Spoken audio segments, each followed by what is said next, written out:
नमस्कार, आपका बहुत स्वागत है इंडिया वॉइस पे। मैं हूं आपके साथ समृद्ध मिश्रा। वक्त हो चला है देवभूमि समाचार का, तो बुलेटिन की शुरुआत करते हैं पहली खबर के साथ। खबर जो है वो देहरादून से है, जहां झबरेड़ा में कांग्रेस विधायक विजेंद्र जाति का बिजली कटौती को लेकर गुस्सा देखने को मिला।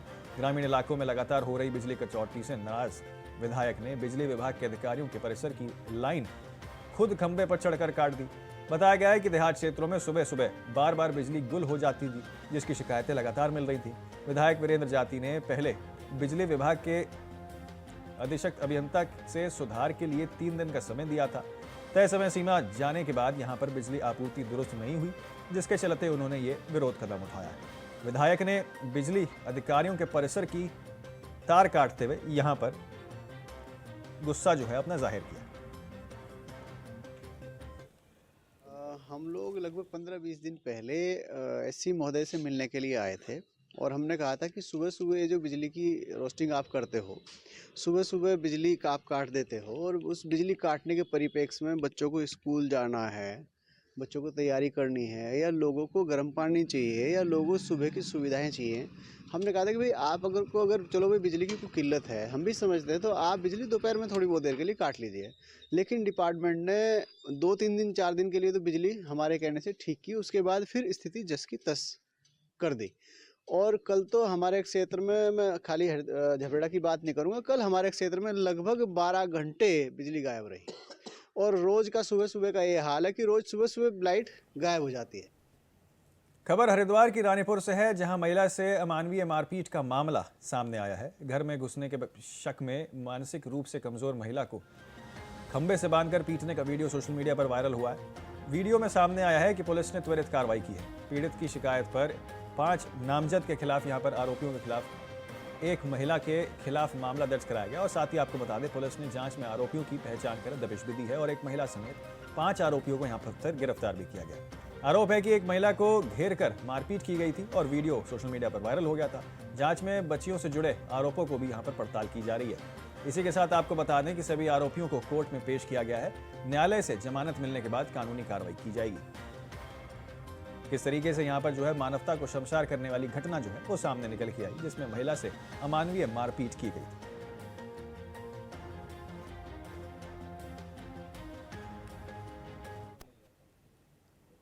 रुड़की और आसपास के ग्रामीण क्षेत्रों में सुबह से ही कोहरे की मोटी परत ने जनजीवन प्रभावित किया है। रेलवे यातायात से प्रभावी जो है यहां पर लखनऊ चंडीगढ़ ट्रेन रुड़की और लक्सर स्टेशन 3 घंटे देर से पहुंची। यात्रियों को घंटों इंतजार करना पड़ रहा है। कोहरे के कारण नेशनल हाईवे और ग्रामीण इलाकों पर वाहनों की गति पर भी ब्रेक लग गया। वाहन फॉग लाइट और इंडिकेटर की मदद से रेंगते नजर आए हैं। स्कूली बच्चों का कहना है कि देखिए, कोहरे और कड़ाके की ठंड से परेशानी हो रही है।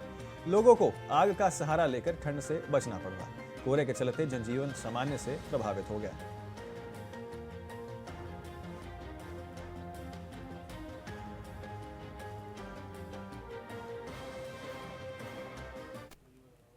ठंड बढ़ते ही कुमाऊं की तराई और बांबर क्षेत्र में विदेशी प्रवासी पक्षियों का आगमन शुरू हो जाता है।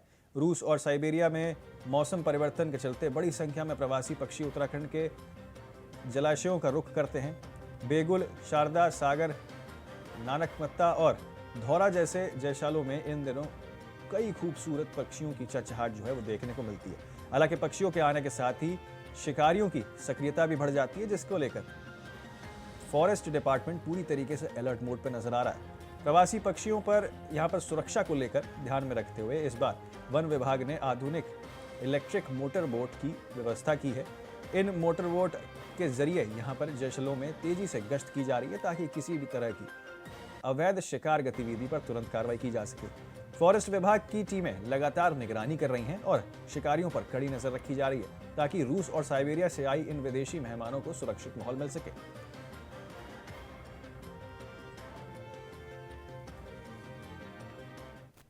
4 जलाशय आपके पड़ते हैं: शारदा, सागर, नानकमत्ता, ढौरा और बैकुल। तो इसमें पहले पूर्व के वर्षों में ऐसा पाया जाता था कि डैम चूँकि काफ़ी बड़े होते हैं, तो दूरस्थ क्षेत्र में अगर कोई व्यक्ति अगर नाव से पोचिंग कर रहा होता है, तो हमारा स्टाफ चप्पू के नाव से जाया करता था। तो जब तक वो वहाँ तक पहुँचता था, पोचर्स भाग जाते थे।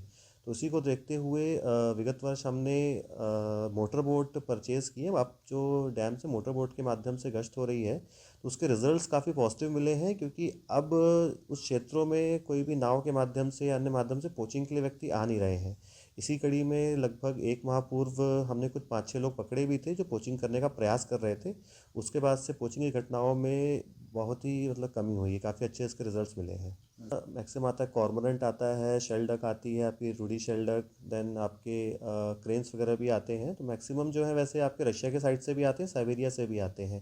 तो अभी इस बार अभी कॉर्मोरेंट और आपके कुछ पक्षी आए हैं, बहुत ज़्यादा पक्षी अभी नहीं आए हैं, और जनवरी के प्रथम सप्ताह तक संभावना है कि अधिकतम पक्षी पहुंच जाएंगे। और उसके बाद फिर हम उसके लिए लाइक अवेयरनेस के लिए भी और काउंटिंग के लिए भी कुछ कार्य करेंगे। हरिद्वार के ज्वालापुर कोतवाली क्षेत्र में एक दर्दनाक सड़क हादसा सामने आया है, जहां तेज रफ्तार ट्रक की चपेट में आने से एक युवक की मौके पर ही मौत हो गई। हादसे के बाद ट्रक चालक वाहन समेत मौके से फरार हो गए हैं, जिससे क्षेत्र में हड़कंप मच गया। घटना की सूचना मिलते ही स्थानीय लोग मौके पर पहुंचे और जमा हो गए। सूचना पर पुलिस टीम तत्काल घटनास्थल पर पहुंची और शव को कब्जे में लेकर पंचनामा भर पोस्टमार्टम के लिए भेज दिया है। फिलहाल मृतक युवक की शिनाख्त के प्रयास यहां पर किए जा रहे हैं। वहीं पुलिस ने फरार ट्रक चालक की तलाश भी शुरू कर दी है और आसपास के सीसीटीवी फुटेज भी खंगाले जा रहे हैं।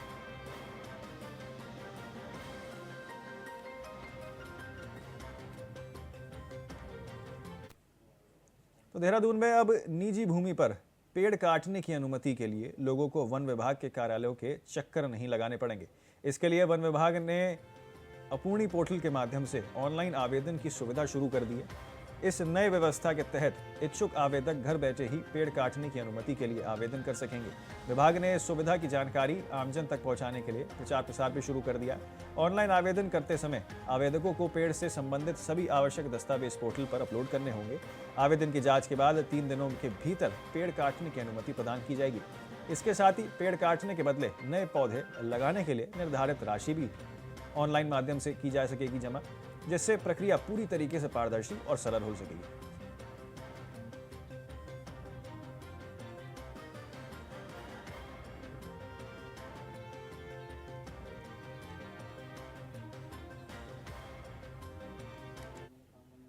खबर देहरादून से है, जहां जनपद में पुलिस ने नगर और देहात के सभी थाना क्षेत्रों में आकस्मिक चेकिंग अभियान चलाया।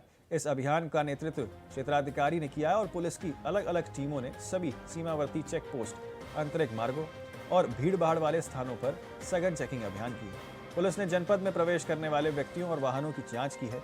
साथ ही बस स्टेशन पर यात्रियों और वाहनों की भी चेकिंग की गई है। अभियान के दौरान आपको बता दें, पुलिस ने 2175 वाहनों की चेकिंग की और 6205 व्यक्तियों से पूछताछ भी की है। इस दौरान यातायात नियमों का उल्लंघन करने वाले वाहन चालकों के खिलाफ आवश्यक वैधानिक कार्रवाई भी की गई।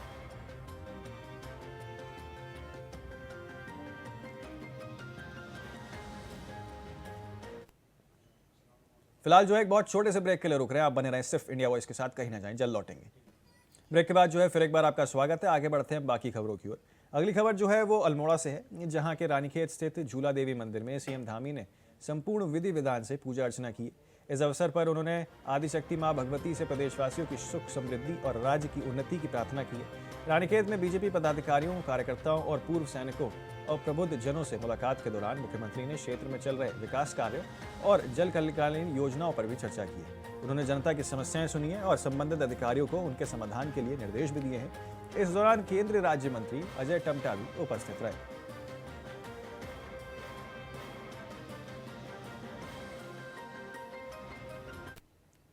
खबर देहरादून से है, जहां मुख्यमंत्री धामी के निर्देशानुसार राज्य के सभी विद्यालयों में, खासतौर पर सरकारी विद्यालयों में अब भगवद गीता के श्लोकों का अध्ययन करवाया जाएगा। इसका मुख्य उद्देश्य छात्रों को अध्यात्म से जोड़ने का है। साथ ही यह आचरण में सुधार और धर्मनिरपेक्षता, तुष्टीकरण को बढ़ावा देने की बात भी कही जा रही है।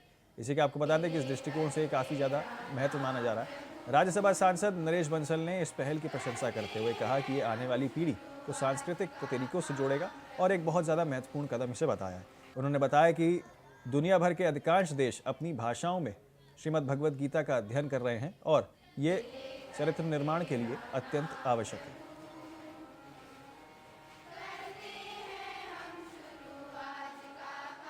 अच्छी बात है, हमारी आने वाली पीढ़ी संस्कारित हो, क्योंकि आज पूरे विश्व के अंदर विश्व के अनेक देश अपनी भाषाओं में गीता को पढ़ रहे हैं, जानने की कोशिश कर रहे हैं। अभी रूस के राष्ट्रपति पुतिन जी आए तो प्रधानमंत्री जी ने रूसी भाषा में अनुवादित गीता उनको भेंट की। पूरे विश्व में आज गीता पर शोध अध्ययन चल रहे हैं कि एक ही ग्रंथ इस प्रकार का है जो युद्ध क्षेत्र में भी शांति का संदेश देता है, तो आने वाली पीढ़ी संस्कारित हो, उससे कुछ सीखे। मैं समझता हूँ ये चरित्र निर्माण के लिए आवश्यक। अगली खबर जो है वो हरिद्वार से है, जहां जनपद में स्वच्छता अभियान को प्रभावी बनाने के लिए आमजन की भागीदारी बढ़ते हुए यहां पर जोर दिया गया है। जिलाधिकारी मयूर दीक्षित के निर्देश पर यहां पर विकास भवन में कंट्रोल रूम स्थापित किया गया, जहां नागरिक अपने सुझाव और शिकायतें दर्ज करा सकते हैं। मुख्य विकास अधिकारी ललित नारायण मिश्रा ने बताया कि कंट्रोल रूम के लिए मोबाइल नंबर जारी किया गया। विकास भवन के कर्मचारियों की ड्यूटी यहाँ पर जो है लगाई गई है रोस्टर वाइज। और आपको बता दें कि शिकायतों का त्वरित निस्तारण भी जो है यहाँ पर हो सके, ये बात भी यहाँ पर जिलाधिकारी द्वारा कही गई। नोडल अधिकारी CM त्रिपाठी और निगरानी के लिए जिला विकास अधिकारी वेद प्रकाश को नियुक्त किया गया। प्रशासन का मानना है कि जन सहभागिता से हरिद्वार को स्वच्छ और स्वस्थ बनाया जा सकता है।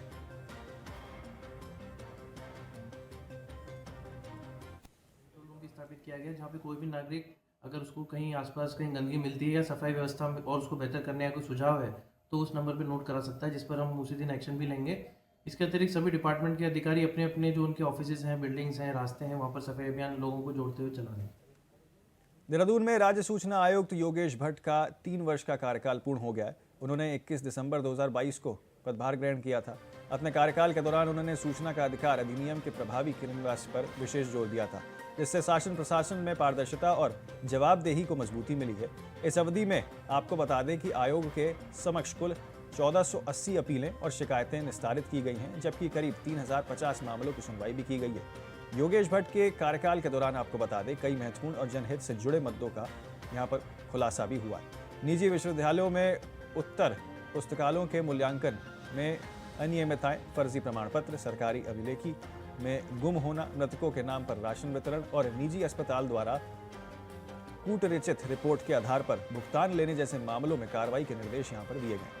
सूचना आयोग के हस्तक्षेप से वर्षों से लंबित भुगतान जारी हुए हैं और नगर पालिकाओं में पेंशन, ग्रेजुइटी, PF, स्ट्रीट लाइट जैसे तमाम मुद्दों और व्यवस्थाएं जो हैं वो सुधार देखने को यहाँ पर मिला। आज मेरा टेन्योर पूरा हुआ है तो मैं अपनी सारी अपीलें और सारी शिकायतें निस्तारित करके जा रहा हूँ। कोई भी अपील या शिकायत जिसकी मैं सुनवाई कर रहा था उसको मैंने कैरी फॉरवर्ड नहीं कराया आगे। और जहाँ तक ये है कि अपीलों के और शिकायतों के निस्तारण में जो अनुभव रहा, मुझे अपने आप में बहुत कुछ सीखने को मिला अपनी व्यवस्था के बारे में और जो हमारी पब्लिक अथॉरिटीज़ हैं उनके बारे में। और खुद हम आयोग में एक आयुक्त के रूप में भले ही हो रहे, लेकिन RTI का जो एक्ट है उसको समझने में, उसको नए सिरे से जो है मुझे समझने का अवसर मिला।